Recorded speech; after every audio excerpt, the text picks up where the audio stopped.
میں نے سوچا کہ اتنی آمدنی تو ہوگی کہ کار اور بڑا بنگلہ ہو۔ میں نے گھر باہر سے پہلے جب لڑکے کی تصویر دیکھی تو اس لڑکے سے ہی دل اٹھ گیا۔ وہ لڑکا ایک تو سانولا تھا، دوسرا موٹا بھی تھا۔ میں نے پھر امی کے سامنے اس کے نقص نکالے اور اس کے موٹا ہونے پر کئی کئی باتیں کی۔ میری امی نے میری بہن کی مثال دی کہ شبنم بھی سانولی تھی، لیکن اس کا رشتہ کتنے اچھے گھرانے میں ہوا ہے اور وہ اب سکھی ہے۔ کبھی کبھی آپ کے نصیب وہاں جڑے ہوتے ہیں جہاں آپ نے سوچا بھی نہیں ہوتا۔ میں نے امی کو منع کر دیا کہ میرے پاس یہ موٹے بھدے قسم کے لڑکوں کے رشتے مت لایا کریں، اور ایک دفعہ بھی میری زبان ان الفاظ کو ادا کرتے وقت لڑکھڑائی نہیں۔ جب خوف خدا ہی نہیں تھا تو ضمیر کیسے ملامت کرتا، اور جب ضمیر نہیں سو جانا ہے تو پھر زبان دانتوں سے لٹکتی ہے، اور اس میں کوئی شک نہیں کہ میری زبان دانتوں سے آگے آنے پر میرے چہرے کی خوبصورتی چھپا دیتی تھی۔ لیکن میں اس بات کو سمجھ نہیں پا رہی تھی اور امی کو یہ بات سمجھانا نہیں آ رہی تھی۔ ان کی میں آخری و لاڈلی اولاد جو تھی، میری ہر خواہش پوری کرنا چاہتی تھی۔ ہر بار کی طرح میں خود کا جائزہ مغرورانہ انداز میں شیشے میں کرتی سونے چلی گئی، اور اس کے بعد جو میرے ساتھ ہوا وہ ناقابل یقین تھا اور اسے دیکھنا ناقابل برداشت تھا۔ میں 12ویں کلاس میں ہی تو میں گھر بیٹھ گئی۔ مجھے پڑھنے لکھنے میں کوئی دلچسپی نہیں تھی۔ مجھے برگر، شاورمے، پیزا، بوتل اس طرح کی چیزیں کھانے کا بہت شوق تھا، اور کچھ اکڑ اور بے فکری یہ تھی میں جو بھی کھاؤں وہ میری صحت کو لگتا نہیں تو کوئی مسالہ بھی نہیں کھانے میں۔ میری روٹین بن گئی اس طرح کے کھانے اپنی خوراک میں شامل کرنے کے۔ آئے دن ابلی ہوئی فرائی چیزیں کھاتی اور چیزیں باہر سے منگوانا یہ سب معمول تھا میرا، لیکن ان سب چیزوں کو کھانا بھی ایک مصلحت تھی۔ میری اکڑ اور غرور کو بھی تو خدا نے توڑنا تھا۔ ان چیزوں کے مسلسل کھانے سے مجھے پتہ ہی نہیں چلا کہ میرے اندر کون سی بیماری جنم لینے لگ گئی تھی۔ میں جو بالکل سمارٹ سی لڑکی تھی دنوں میں موٹی ہوئی۔ میری امی پریشان ہوگی، میں حیران تھی کہ میرے اتنا وزن کیسے بڑھ گیا، لیکن میں نے اسے اتنا اہم نہیں سمجھا، کیونکہ مجھے آج تک کسی لڑکے نے ریجیکٹ نہیں کیا تھا، بلکہ جب بھی ریجیکٹ کیا تو میں نے کیا تھا۔ تو مجھے اپنے آپ کا تب احساس ہوتا ہے جب مجھے کوئی میری حالت اور میرے موٹے ہونے پر ریجیکٹ کرتا۔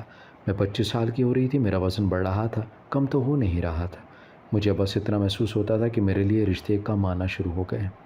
پہلے کہاں ہفتے میں 3 رشتے آیا کرتے تھے، اب کہاں مہینے میں 2 یا 3، اور امی خود ہی ڈیل کرتی تھی۔ مجھے لگتا تھا کہ امی میری شرائط ہمیشہ کی طرح ان کے سامنے رکھتی ہیں، جبکہ وہ مجھے موٹا کہہ کر بھاگ جاتے تھے۔ مجھے اچھے سے یاد ہے کہ میں 27 سال کی ہو گئی تھی اور میرے لیے میرے کالج کی خوبصورت لڑکی عدنان کا رشتہ آیا تھا۔ وہ اب بھی مجھے حسین و جمیل سمجھ رہا تھا۔ جب میں اس کے سامنے گئی تو وہ مجھے پہچان ہی نہیں سکا، بلکہ میرے منہ پر کہنے لگا کہ ہم جس کے لیے آئے ہیں انہیں بلائیں، اتنی موٹی لڑکی سے ہمیں ملوایا جا رہا ہے۔ پہلی بار اس کے الفاظ نے مجھے جھنجھوڑ دیا تھا۔ میں نے جب کہا کہ میں ہی وہ ہوں جس کا رشتہ تم لے کر آئے ہو، تو اس نے بے یقینی سے مجھے دیکھا اور پھر کچھ بولے بنا اپنی امی سے کہہ کر چلا گیا گھر سے۔ میں نے جب روکا تو مجھے وہ سب الفاظ ملے جو کبھی میں نے دروازے پر لڑکوں کو کہہ کر گھر سے بھگا دیا تھا۔ سانڈ، ڈوریمون، بھالو، پانڈا اور نہ جانے کیا کیا الفاظ میرے نام کی جگہ آ چکے تھے۔ سال بیت رہے تھے اور میں انتہا درجے کی موٹی ہو گئی تھی۔ میں نے گھر سے نکلنا بند کر دیا تھا، مجھ سے اٹھا بیٹھا صحیح سے چلا نہیں جاتا تھا۔ مجھے لوگوں کی نظریں اندر تک چیر کر رکھ دیتی تھی، جس کی وجہ سے میں نے گھر سے نکلنا بھی چھوڑ دیا تھا۔ ایک دفعہ امی کے اصرار پر ایک ڈاکٹر کے پاس چلے گئی۔ ڈاکٹر نے میری حالت دیکھی تو کافی حیران ہوئی۔ پھر اس نے میرا چیک اپ کیا تو اس نے مجھے موٹاپے کی بیماری کی تشخیص کی۔ میں اور امی دونوں ہی پریشان ہو گئے۔ امی نے جب پوچھا کہ اس کا کالج کیا ہے تو کہنے لگی کہ اتنے مہینے کا کورس ہے، اتنا دن آنا پڑے گا، اتنے دن چیک اپ ہوگا اور اتنے پیسے ہیں۔ آنے جانے میں چلے بھی جاتے لیکن پیسے بہت تھے، لاکھوں میں بات جا رہی تھی، اور ہم اتنے بھی امیر نہیں تھے کہ میرے علاج کو ایک ہفتے کا 50,000 دیتے تھے۔ میں اپنی امی کو لے کر گھر آ گئی اور صاف منع کر دیا کہ میں کوئی علاج نہیں کرواؤں گی۔ میری امی نے بہت منت کی، ترلا کیا، لیکن میں نے منع کر دیا۔ اس بات کو کچھ ہی دن گزرے تھے کہ میری سہیلی آئی مجھ سے ملنے۔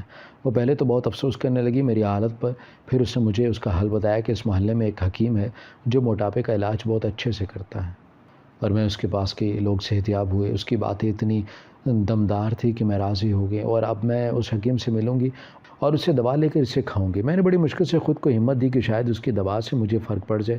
میں نے اپنی دوست سے اس کا پتہ پوچھا کہ کس جگہ پر ہے اس کا ٹھکانہ۔ اس کے بتائے ہوئے پتے پر میں صبح نکل پڑی۔ چند گلیاں چھوڑ کر اس کا چھوٹا سا حکیم خانہ تھا، جہاں کے بورڈ پر لکھا ہوا تھا کہ موٹاپا بھگائیں، صحت پائیں۔ میں ہمت کر کے اندر گئی۔ وہاں کئی لوگ آئے ہوئے تھے، لیکن میرے موٹاپے کے سامنے تو وہ چھوٹی چھوٹی صحت کی لگ رہی تھی۔ میں اتنے وزن میں بڑھ گئی تھی، مجھے اندر ہی اندر جانے میں شرم محسوس ہونے لگی، کیونکہ مجھے سب دیکھ رہے تھے۔ حکیم سب کا چیک اپ کرتا اور اس کے مطابق دوائی دیا کرتا۔ جب میری باری آئی تو اس نے مجھے اوپر سے لے کر نیچے تک دیکھا اور کہا کہ اس کے پاس آج تک ایسا مریض نہیں آیا جو اتنا موٹا ہو۔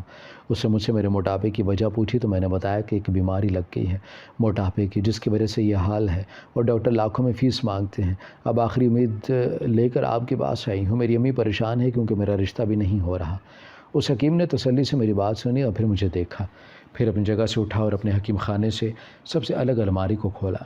جس الماری کے دوائی سے وہ سب کو دوا دے رہا تھا اس میں سے اس نے مجھے دوا نہیں دی، بلکہ میرے لیے اس نے ایک الگ چھوٹی الماری کو کھولا جو کونے میں لگی ہوئی تھی، اور اس کا رنگ بھی عجیب کالے رنگ کا تھا اور سرخ رنگ کے 4 بڑے نشان الماری کے دروازے کے نوٹوں پر لگے تھے۔ حکیم نے اس میں سے کالے ہی رنگ کی ڈبی نکالی جس میں کالے ہی رنگ کے دانے تھے۔ اس حکیم نے میری طرف وہ دوائی دی اور کہا کہ تمہارا علاج اسی میں ہے۔ میں نے اس سے طریقہ پوچھا تو اس نے بتایا کہ مغرب کے بعد اندھیرے میں کمرے کے اندر وہ دوا کھا لے جہاں کسی کا کوئی آنا جانا نہ ہو۔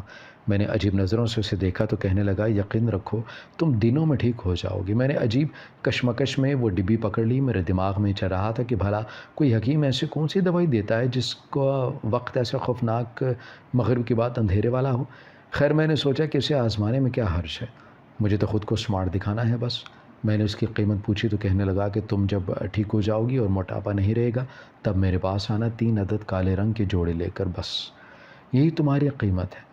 میں نے پھر اس کی بات کو عجیب لیا، ایسے کون قیمت لیتا ہے؟ پھر سوچ کر جھٹک دیا کہ حکیم ہے، ہوگا کوئی اصولی۔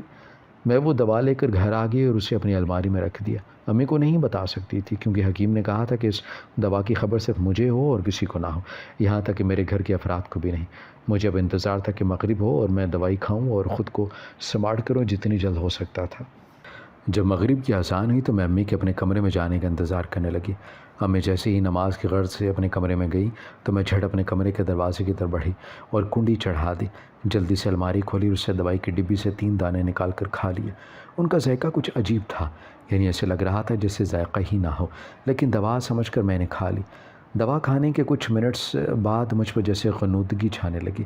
مجھے پتہ نہ چلا کہ کب میں بیڈ کی طرف بڑھی اور لیٹ گئی اور کچھ دیر میں سو گئی۔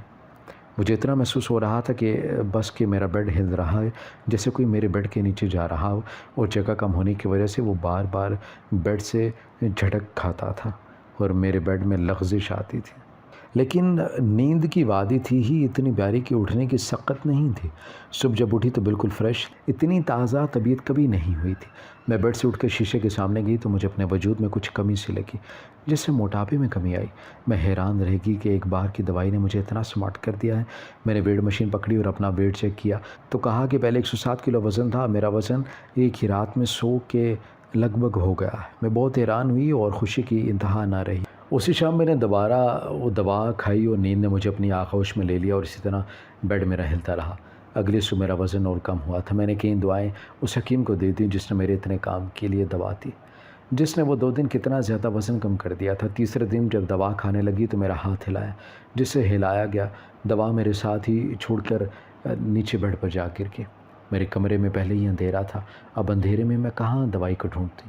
میں نے اپنا موبائل اٹھایا اور اس کی ٹارچ کی۔ جیسے ہی بیڈ کے نیچے نظر پڑی تو میرے پاؤں تلے سے زمین نکل گئی۔ میری آنکھوں نے جو دیکھا اسے میرا دل دہلا دیا تھا۔ میں نے دیکھتے ہی وہ کالے رنگ کے سرجن دھڑ لیے تھے، سرخ آنکھیں، بڑے بڑے کان، کوئی عجیب مخلوق تھی۔ وہ میری چیخ مار کر دور ہٹی۔ میرے خوف سے برا حال تھا، یہ کیا دیکھ لیا تھا میں نے؟ ایک عام انسان تو اس کی جان نکلنے والی ہو جاتی ہے، یہی حال میرا تھا۔ میں ڈر کر الماری کے ساتھ چپک گئی۔ دل میرا سوکھے پتے کی طرح لرز رہا تھا۔ میرے خوف کی انتہا تھی جب وہ دونوں عجیب مخلوق بیڈ سے نکل کر میرے سامنے کھڑی ہو گئی۔ میں نے اسے خوفزدہ ہوتی رہی اور مجھے انتہا کا خوف محسوس ہو رہا۔ وہ آہستہ آہستہ اپنی طرف بڑھ رہی ہیں۔ میں نے ڈرتے ڈرتے پوچھا کہ کون ہو تم، مجھ سے کیا چاہتے ہو؟ کہنے لگا کہ تم نے 2 دن وہ دانے کھائے ہیں اور ہمیں یہاں بلایا ہے۔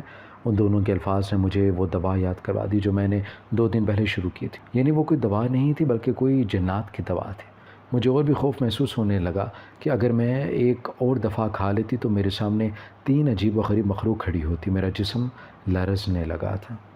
ان دونوں میں سے ایک نے کہا کہ جب تم بہت حسین اور سمارٹ ہوتی تھی تم نے بہت غرور کیا اور اپنی زبان سے دوسروں کو اذیت پہنچائی۔